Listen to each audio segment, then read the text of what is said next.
ಮಾಧ್ಯಮ ಮಿತ್ರರಿಗೆಲ್ರಿಗೂ ನಮಸ್ಕಾರ.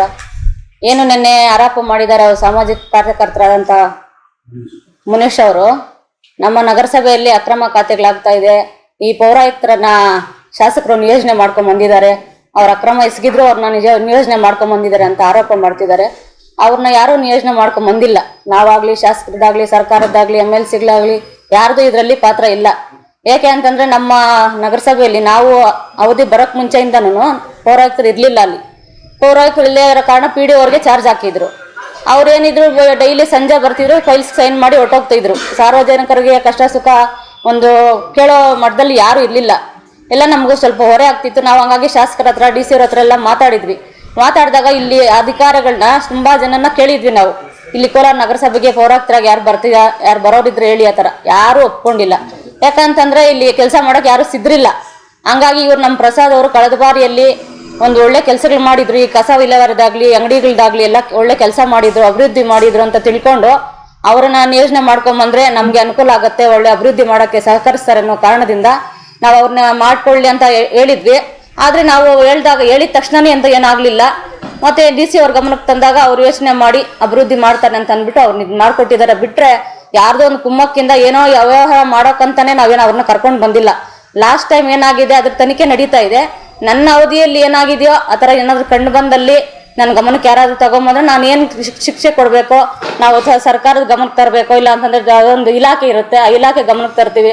ಆ ಥರ ನನ್ನ ಅವಧಿಯಲ್ಲಿ ಏನು ಆಗಿಲ್ಲ. ಆಗಿದ್ರೆ ನೀವು ನನ್ನ ಗಮನಕ್ಕೆ ತರ್ಬೋದು, ತೊಂದರೆ ಇಲ್ಲ.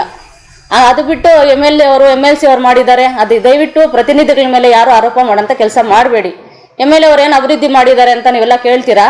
ಏನು ಅಭಿವೃದ್ಧಿ ಮಾಡಿದ್ದಾರೆ ಅಂತಂದ್ರೆ ಇವಾಗ ಕೆಲಸಗಳು 3/4 ಭಾಗ ಮುಗ್ದಿದೆ. ಮೈನಾರಿಟಿ ಫಂಡ್ಸ್ ಅಲ್ಲಿ ನಮ್ಮ ಸಾಯಿ ಸಮಿತಿ ವಾರ್ಡಲ್ಲಿ ಒಂದು ಕೋಟಿ ಚಿಲ್ಲರೆ ಕೆಲಸ ನಡೆದಿದೆ. ಎಲ್ಲ ವಾರ್ಡ್ಗಳಲ್ಲೂ ಮೈನಾರಿಟಿ ಫಂಡ್ಸ್ ಅಭಿವೃದ್ಧಿ ನಡೀದೇನೆ. ಆ ಥರ ಕೆಲಸಗಳೆಲ್ಲ ಆಗತ್ತಾ?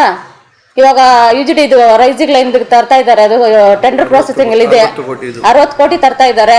ಇವಾಗ ನಿನ್ನೆ ಮಂಗಳವಾರ ತಾನೇ CM ಅವ್ರಿಗೆ ಮನವಿ ಕೊಟ್ಟಿದ್ದಾರೆ, ನಮ್ಗೆ ಅಭಿವೃದ್ಧಿಗೆ ನನಗೆ ಸಹಾಯ ಮಾಡಿ ಫಂಡ್ ಹಾಕೊಡಿ ಅಂತ. ಇದೆಲ್ಲ ಅಭಿವೃದ್ಧಿ ಮಾಡ್ದೇನೆ ಯಾರು ಮಾಡೋಂತಾರಲ್ಲ, ಅವ್ರೇನು ಸುಮ್ಮನೆ ಕುತ್ಕೊಂಡಿಲ್ಲ. ಅವರು ಈ ಒಂದು ಕೋಲಾರಕ್ಕೆ ಶಾಸಕರಾದಾಗಿಂದನೂ ಹೆಚ್ಚು ಬಾರಿ ನಮ್ಮ ನಗರದಲ್ಲಿ ನಮ್ಮ ಜನಗಳ ಆಹ್ವಾನ ಸ್ವೀಕರಿಸ್ತಾರೆ ಶಾಸಕರಂದ್ರೆ ಅವರೊಬ್ಬರೇ ಅಂತ ಹೇಳ್ಬೋದು. ಯಾಕೆ ಅಂತಂದ್ರೆ ನಾವು ಕಳೆದ ಬಾರಿ ಇಲ್ಲೇ ಇದ್ವಿ, ಕೋಲಾರನವ್ರೆ. ನಾವು ಶ್ರೀನಿವಾಸ ಗೌಡರು ಶಾಸಕರಾಗಿದ್ರು. ತಮಗೆ ಗೊತ್ತಿರೋ ಥರ ಅವ್ರು ಯಾರು ಇಲ್ಲಿದ್ರೆ ಶಾಸಕರು ಅಂತಾನೆ ಗೊತ್ತಿರ್ಲಿಲ್ಲ. ಅಂತ ಸಂದರ್ಭದಲ್ಲಿ ನಮ್ಮ ಶಾಸಕರು ಬಂದು ಒಂದು ವಾರ ಇಲ್ಲಿದ್ರೆ ಒಂದು ವಾರ ಅಲ್ಲ, ಈ ನಡುವೆ ಅಂತೂ 15 ಡೇಸಿಂದ ಕಂಟಿನ್ಯೂಸ್ ಆಗಿ ಕೋಲಾರಲ್ಲೇ ಇದ್ರು. ಅವ್ರು ಬರ್ತಾರೆ ಹೋಗ್ತಾರೆ, ಎಲ್ಲ ಸ್ವೀಕರಿಸ್ತಾ ಇದ್ರು. ಅವ್ರು ಬರ್ತಾ ಇಲ್ಲ, ಅಭಿವೃದ್ಧಿ ಇಲ್ಲ ಅಂತ ಸುಮ್ಮನೆ ಆರೋಪ ಮಾಡಬಾರ್ದು. ಏನಿದ್ರು ತಿಳ್ಕೊಂಡು ಮಾತಾಡ್ಬೇಕು ಯಾರೇ ಆಗಲಿ. ಅದನ್ನು ಬಿಟ್ಟು ನಮ್ಮ ಶಾಸಕರು ಇನ್ಯಾರಿಗೂ ಸಿಗ್ಲಿಲ್ಲ ಇದುವರೆಗೂ, ಇನ್ನೂ ಸಿಗೋದಿಲ್ಲ ಅನ್ಕೋತೀನಿ. ಅವ್ರ ಬಗ್ಗೆ ಸುಮ್ಮನೆ ಆರೋಪ ಮಾಡಬೇಡಿ. ಏನಿದ್ರು ನಮ್ಮ ನಗರಸಭೆ ಏನಾದರೂ ಆಗಿದ್ರೆ, ನಮ್ಗೆ ಅವ್ಯವಹಾರ ನಡೆದಿತ್ತು ಅಂತಂದ್ರೆ ನಮ್ಮ ಗಮನಕ್ಕೆ ತನ್ನಿ. ನಮ್ಮ ಶಾಸಕರಿದ್ದಾರೆ, MLC ಇದ್ದಾರೆ, ನಮ್ಮ ನಜೀರ್ ಸಾಹೇಬ್ರು ಇದ್ದಾರೆ, ನಾವೆಲ್ಲ ಕುತ್ಕೋತೀವಿ. ಅವ್ರ ತಪ್ಪಾಗಿದ್ರೆ ಅವ್ರ ಶಿಕ್ಷೆ ಆಗುತ್ತೆ.